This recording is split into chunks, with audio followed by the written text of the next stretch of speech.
Elles envahissent peu à peu l'ensemble du territoire français. Ce, dans une indifférence quasi générale. Indifférence, car que pèse une population modeste voire pauvre dans certaines zones du territoire face aux fortunes colossales des lobbies qui règnent en maître. Des lobbies à qui l'on offre des tribunes dans les journaux, drapés d'un discours enjôleur et confortés par les pouvoirs politiques en place. C'est en fait dans une opacité absolue que les éoliennes débarquent un peu partout dans l'Hexagone, les campagnes, les villages. Il en existe 5000 aujourd'hui en France. Les hystériques de l'énergie soi-disant verte veulent en implanter 25 000 dans notre pays. Histoire d'un immense scandale légalisé par l'État.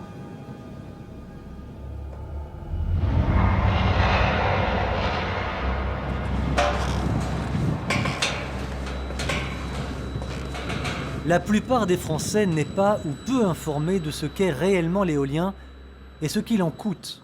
Pourquoi ? Tout simplement parce que ceux qui en détiennent les ficelles, les politiques, les financiers, beaucoup d'exploitants privés manipulent l'opinion publique à des fins strictement personnelles. Et on se cache derrière des formules fabriquées d'avance. Le vent est gratuit, l'éolien ne pollue pas, il génère beaucoup d'emplois. Bref, un discours infantile pour mieux masquer la réalité. Qu'en est-il réellement ? C'est des machines qui sont censées faire de l'électricité et en réalité, elles en font très peu. Et en plus, ce qui est beaucoup plus grave, c'est que comme elles marchent avec le vent, quand il n'y a pas de vent, il n'y a pas d'électricité.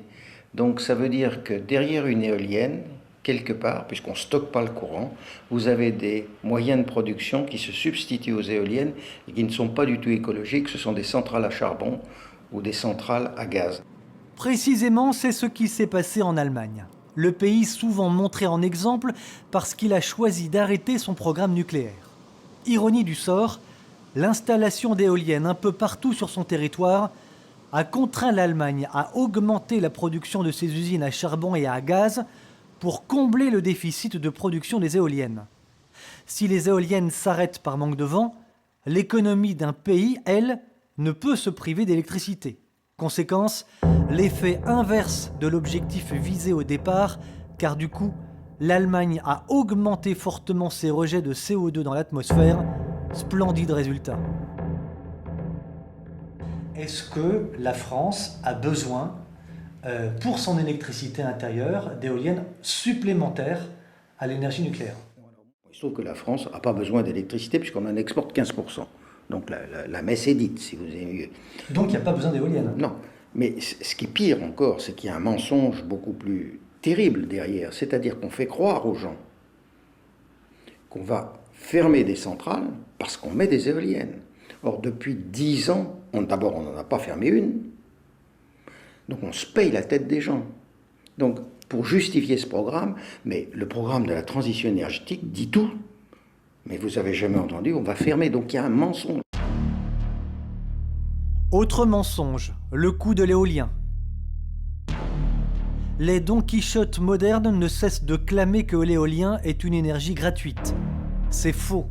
Cet élément constitue d'ailleurs l'un des plus gros scandales du moment. Une loi oblige en effet EDF à racheter à l'exploitant des éoliennes le prix du kilowattheure 2 fois plus cher que le marché. Double scandale, car ce surcoût est facturé aux contribuables. Comme on peut le voir par exemple sur une facture EDF. La taxe CSPE, c'est la taxe éolienne. Bien peu de Français le savent.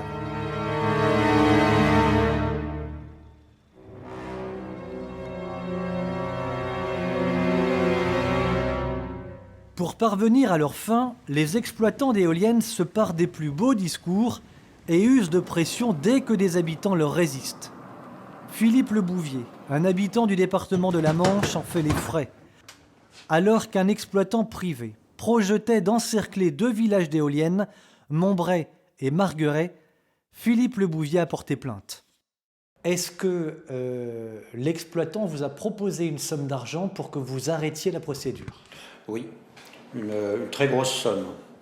Après m'avoir proposé des trucs plus bénins, notamment le rachat de ma maison, me trouver une autre maison à quelques kilomètres, travailler pour eux comme gardien d'éolienne, ça m'a fait... Gardien d'éolienne, oui. C'est le poste que l'exploitant vous a proposé. Oui. Et ensuite, donc, comme ça ne fonctionnait pas, plus tard, ils m'ont proposé une très grosse somme d'argent, par intermédiaire d'avocats interposés. Vous avez accepté? Non. Parce que cet habitant a refusé de vendre son honneur contre une grosse somme d'argent, plusieurs dizaines de milliers d'euros, l'exploitant développeur des éoliennes, un Allemand, va se venger en portant plainte à son tour. Dans ses demandes, l'industriel éolien va lui réclamer 2 300 000 euros de dommages pour perte d'exploitation. Peu importe qu'il y ait procédure ou pas, le projet s'est fait malgré tout. Les 10 éoliennes encerclent aujourd'hui les deux communes. Un vrai scandale, scandale d'autant plus important quand on sait les nuisances que les éoliennes occasionnent. Pour comprendre le stress et l'angoisse vécus par les habitants vivant à proximité de ces monstres de fer, nous avons voulu nous trouver ici même, dans le département de la Manche, sur la commune de Sortoville en Beaumont. Vous pouvez constater, juste derrière moi, le bruit produit par ces machines.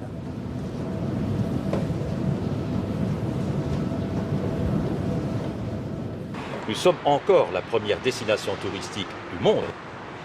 Et quand vous voyez la carte des régions où on veut implanter des éoliennes, elle est catastrophique. Et je pèse mes mots, c'est une catastrophe. Je dirais, en ce qui concerne, en réponse à votre question, la population, les gens ne sont pas informés du tout. Les gens ne savent pas, sauf ceux qui ont les éoliennes devant eux. Dans quel cas d'ailleurs, soit dit en passant, ils perdent 40% de leurs biens. Quand une éolienne est en co-visibilité, on perd 40% de son bien. Les verts, on ne les entend pratiquement jamais parler, prononcer le mot de paysage, ça n'existe pas. Quand il est question d'installer les éoliennes dans un village en co-visibilité, parce qu'en co-visibilité, on les voit de loin, vous avez une levée de bouclier, les maires veulent imposer. Les promoteurs sont dans la salle. Et quand un garçon est contre, on ne lui donne pas la parole. Il a la parole au bistrot quand les gens sortent. Vous l'avez constaté, ça? Mais bien entendu, je l'ai constaté en Alsace. La France défigurée titrait récemment Valeurs Actuelles. Quand on voit ces paysages, on ne peut qu'être consterné par ce que les élus locaux, notamment, ont accepté de faire ou de laisser faire. Une éolienne a été implantée à proximité de la cathédrale de Coutances, dans la Manche. Nous y sommes allés. Qu'avons-nous constaté? Que cette éolienne, de plus de 100 mètres de haut, est visible de presque chaque côté de cette splendide cathédrale. On la voit à des kilomètres à la ronde et nul besoin de téléobjectifs. Pollution visuelle, domestique, contamination des sols. Voici une éolienne en travaux. Pour les seuls travaux de soubassement, 40 tonnes de ferraille et entre 800 et 1500 tonnes de béton nécessaires, du béton qu'on ne pourra jamais retirer. J'ai assisté à une réunion publique d'une association anti-éolienne dans laquelle participait un député qui a publiquement avancé les chiffres du tarif pour acheter les voix des conseillers municipaux pour qu'ils votent favorablement pour un projet éolien. C'était de l'ordre de 100-150 000 euros par voix. Pour que le projet se fasse. Pour que le projet se fasse. Vous voulez dire que la corruption est vraiment installée et presque généralisée?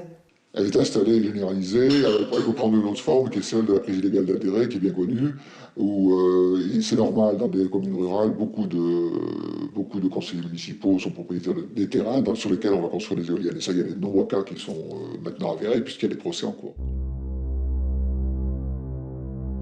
C'est l'autre aspect de cet immense scandale. Pression, intimidation, prise illégale d'intérêt, corruption, tentative de corruption sont connues de tous. Faire rapidement fortune dans l'éolien est presque facile.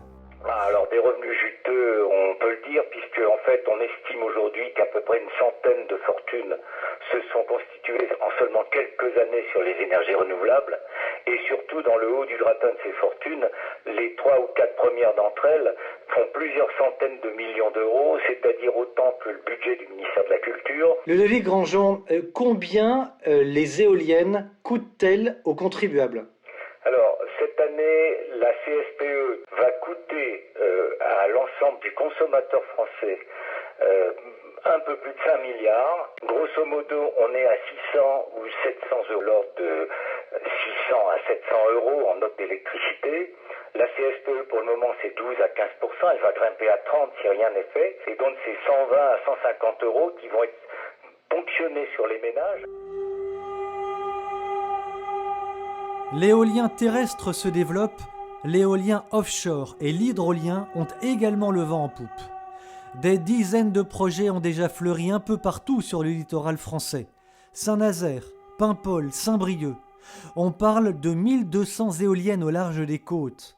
Et on vient d'apprendre qu'un projet secret de parc offshore au large de l'île d'Oléron était à l'étude. La Hague, plus au nord, La Hague qui a déjà son usine nucléaire n'est pas épargnée. On parle ici de 6 fermes tests entre les côtes françaises et les îles anglaises. On sait qu'il y a 6 opérateurs qui ont répondu pour pouvoir bénéficier de mise en place de fermes pilotes pour mettre leurs démonstrateurs, puisque la vraie hydrolienne n'est toujours pas techniquement finalisée. Donc chacun va mettre son petit moulin à eau dans la zone réservée pour 6 fermes. Et à terme, si vraiment ça marche, donc on va faire l'hydrolienne, et là on va faire des champs complets. Des champs complets d'hydrolienne. Bon, des CNS parlaient de 1000 hydroliennes. Quelque part, ces gens-là, ou ils n'ont jamais mis le pied sur un bateau dans la zone considérée, parce qu'il y a quand même un gros inconvénient, c'est que nous avons des voisins proches, et entre Aurigny et la pointe de la Hague, il y a 10 km. Donc, mettons 1000 éoliennes côté français, hydroliennes, pardon. Et puis alors, Aurigny, avec la Grande-Bretagne et Guernesey, a aussi sa propre volonté de mettre des hydroliennes partout dans leurs eaux. L'absurdité absolue face à une hystérie intellectuelle et financière. Car en installant des hydroliennes et des éoliennes offshore sur le littoral, les bateaux vont voir leur zone de pêche réduite et les obstacles considérablement augmentés. À l'heure où les hommes politiques ne cessent de parler d'économie, on engloutit des milliards dans un système qui massacre la France, ne produira aucun emploi durable et au final payé par le contribuable pour enrichir encore des privés.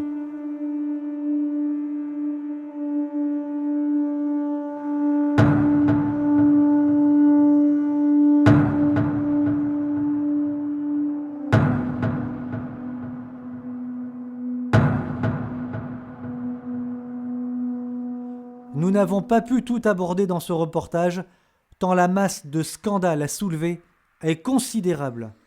On sait par exemple que de nombreux projets visent par exemple maintenant les parcs naturels régionaux. Dans le Languedoc-Roussillon, on veut mettre 600 éoliennes.